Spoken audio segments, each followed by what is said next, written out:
नमस्कार छात्र। आज मैं आपको कक्षा 10वीं विषय हिंदी, इस विषय हिंदी में व्याकरण में आज मैं आपको काल परिवर्तन, इस काल परिवर्तन में आज मैं आपको अपूर्ण वर्तमान काल और अपूर्ण भूतकाल, पूर्ण भूतकाल, पूर्ण वर्तमान काल और पूर्ण भूतकाल के बारे में मैं आपको जानकारी देता हूँ। तो छात्रों, अपूर्ण वर्तमान काल किसे कहते हैं? तो क्रिया के जिस रूप से यह बोध होता है कि क्रिया वर्तमान काल में चल रही है, पूर्ण नहीं हुई है, उसे अपूर्ण वर्तमान काल की क्रिया कहते हैं। उदाहरण के तौर पर जैसे आप इतनी देर से नापतोल कर रहे हैं। दूसरा उदाहरण है सोनाबाई का लड़का बॉक्सिंग की प्रैक्टिस कर रहा है। उसके बाद अपूर्ण भूतकाल। अपूर्ण भूतकाल किसे कहते हैं?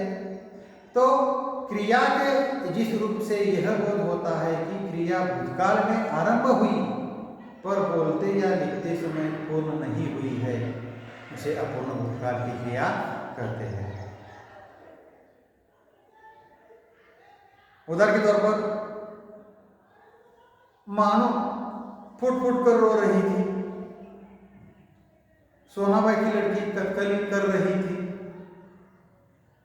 तो छात्रों, अपूर्ण वर्तमान काल और अपूर्ण भूतकाल के रूप निम्न प्रकार के होते हैं।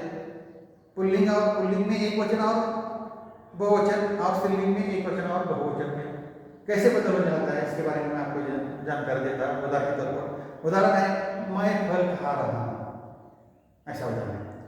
तो अपूर्ण वर्तमान काल में पुल्लिंग में एक वचन में इस वाक्य में क्या परिवर्तन होता है? मैं फल खा रहा हूँ, तू फल खा रहा है, वह फल खा रहा है एक वचन में, पुल्लिंग में एक वचन में। पुल्लिंग में बहुवचन में कैसा बदल होता है? हम फल खा रहे हैं, तुम फल खा रहे हो, आप फल खा रहे हो, वे फल खा रहे हो। और स्त्रीलिंग में एक वचन में कैसे बदल होता है? मैं फल खा रही हूँ, तू फल खा रही है, वह फल खा रही है। और स्त्रीलिंग में बहुवचन में कैसे बदल होता है? हम फल खा रही है, तुम फल खा रही है, आप फल खा रही है, वे फल खा रही है। उसके बाद अपूर्ण भूतकाल में, अपूर्ण भूतकाल में पुल्लिंग में एक वचन में कैसे बदल होता है? मैं फल खा रहा था, तू फल खा रहा था, वह फल खा रहा था।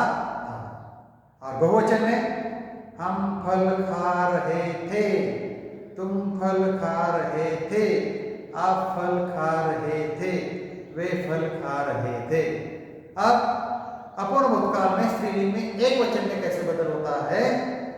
मैं फल खा रही थी, तू फल खा रही थी, वह फल खा रही थी। अब स्त्रीलिंग में बहुवचन में कैसे बदल होता है? हम फल खा रही थी, तुम फल खा रही थी, आप फल खा रही थी, और वे फल खा रही थी। उसके बाद अगला जो प्रकार, उसका नाम क्या है? पूर्ण वर्तमान काल और पूर्ण भूतकाल। तो छात्रों, पूर्ण वर्तमान काल किसे कहते हैं? तो क्रिया के जिस रूप से यह बोध होता है कि भूतकाल में आरंभ हुआ कार्य वर्तमान काल में समाप्त हो गया है, उसे पूर्ण वर्तमान काल कहते हैं। उदाहरण के तौर पर जैसे बड़े भैया की चिट्ठी आई है, तुम्हारी भाभी ने ऐसी कड़ी बनाना कहाँ से सीखा है। उसके बाद पूर्ण भूतकाल किसे कहते हैं? क्रिया के जिस रूप से यह बोध होता है कि क्रिया बहुत पहले समाप्त हो चुकी है और निकट भूतकाल में नहीं, उसे पूर्ण भूतकाल की क्रिया कहते हैं। उदाहरण के तौर पर जैसे लेखक सिरचन को मनाने गया था, शंकर मुंह छिपाकर लड़कियों के हॉस्टल से भागे थे। तो छात्रों, पूर्ण वर्तमान काल और पूर्ण भूतकाल के इस रूप के प्रकार कैसे होते हैं? जैसे पूर्ण वर्तमान काल में पुल्लिंग में कैसा बदल हो जाता है? उदाहरण के तौर पर बताता हूँ, मैं पैसे लाया हूँ। तो क्या होता है? एक वचन में मैं पैसे लाया हूँ, तू पैसे लाया है, वह पैसे लाया है। और पूर्ण वर्तमान काल में पुल्लिंग में बहुवचन में कैसे बदल होता है? हम पैसे लाए हैं, तुम पैसे लाए हैं, आप पैसे लाए हैं, वे पैसे लाए हैं। उसके बाद पूर्ण वर्तमान काल में स्त्रीलिंग में एक वचन में कैसे बदल हो जाता है? मैं पैसे लाई हूँ, तू पैसे लाई है, वह पैसे लाई हो। सॉरी भाई, और बहुवचन में, स्त्रीलिंग में बहुवचन में हम पैसे लाए है, तुम पैसे लाई हो, आप पैसे लाई है, वे पैसे लाई है। उसके बाद पूर्ण भूतकाल। पूर्ण भूतकाल में पुल्लिंग में एक वचन में कैसा बदल हो जाता है? मैं पैसे लाया था, तू पैसे लाया था, वह पैसे लाया था। पूर्ण भूतकाल में बहुवचन, पुल्लिंग में बहुवचन में कैसे बदल हो जाता है? हम पैसे लाए थे, तुम पैसे लाए थे, आप पैसे लाए थे, वे पैसे लाए थे। स्त्रीलिंग में एक वचन में कैसा बदल जाता है? मैं पैसे लाई थी, तू पैसे लाई थी, वह पैसे लाई थी। अब स्त्रीलिंग में बहुवचन में हम पैसे लाई थी, तुम पैसे लाई थी, आप पैसे लाई थी, वे पैसे लाई थी। उसके बाद देखो छात्रों, आज मैंने आपको काल परिवर्तन में अपूर्ण वर्तमान काल और अपूर्ण भूतकाल किसे कहते हैं इसके बारे में जानकारी दी। उसके बाद पूर्ण वर्तमान काल और पूर्ण भूतकाल इसके बारे में मैंने आपको जानकारी दी थी। तो छात्रों, परीक्षा के लिए कैसे प्रश्न पूछे जाते हैं इसके बारे में मैं आपको जानकारी देता हूँ। कोष्टक में दी गई सूचना के अनुसार वाक्यों का काल बदलकर लिखिए, ऐसा प्रश्न पूछा जाता है।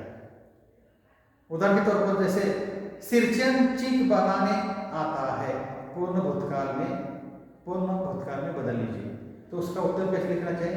सिरचन चीख बनाने आया था, यह क्या हो गया है? पूर्ण भूतकाल। उसके बाद मानो चुपचाप अधूरी चीख को देखती रही, सामान्य वर्तमान काल में परिवर्तन कीजिए। तो कैसे होगा? मानो चुपचाप अधूरी चीख को देखती है। तीसरा आंकड़ा है 5 किस्म के लोग 5 तरह की बातें करते हैं, भविष्य काल में परिवर्तन किए। 5 किस्म के लोग 5 तरह की बात करेंगे। अगला आंकड़ा है घटनाएं एक एक करके सामने आती है, अपूर्ण वर्तमान काल में परिवर्तन किए। घटनाएं एक एक करके सामने आ रही है, ऐसा परिवर्तन होता है। सामने एक कार आई, अपूर्ण भूतकाल वाक्य तैयार कीजिए। सामने से एक कार आ रही थी, क्या होता है? आ रही थी। और छठा, एक कंप्यूटर 40,000 रुपये में खरीदा था, पूर्ण वर्तमान काल में वाक्य तैयार कीजिए। एक कंप्यूटर 40,000 रुपयों में खरीदा है, यह पूर्ण वर्तमान काल है। और सातवां है पिछले महीने उमा की आंखें दुखने लगी, पूर्ण भूतकाल में वाक्य परिवर्तन कीजिए। तो क्या होता है? पिछले महीने में उमा की आंखें दुखने लग गई थी। और आठवां आंकड़ा है मानो पान सजाकर बैठक खाने में भेजेगी, अपूर्ण भूतकाल कीजिए। मानो पान कर सजाकर बैठक खाने में भेज रही थी। नौवां है मैं 1 साल का मार्जिन रखूंगा। तो क्या होगा? मैं 1 साल का मार्जिन रखता हूँ, सामान्य वर्तमान काल। लोग समय असमय भविष्य का हाल पूछते आते हैं, सामान्य भविष्य काल में चाहे वाक्य तैयार कीजिए। लोग समय असमय मरीजों का हाल पूछने आएंगे। तो छात्रों, यहाँ मैं ठहरता हूँ। धन्यवाद।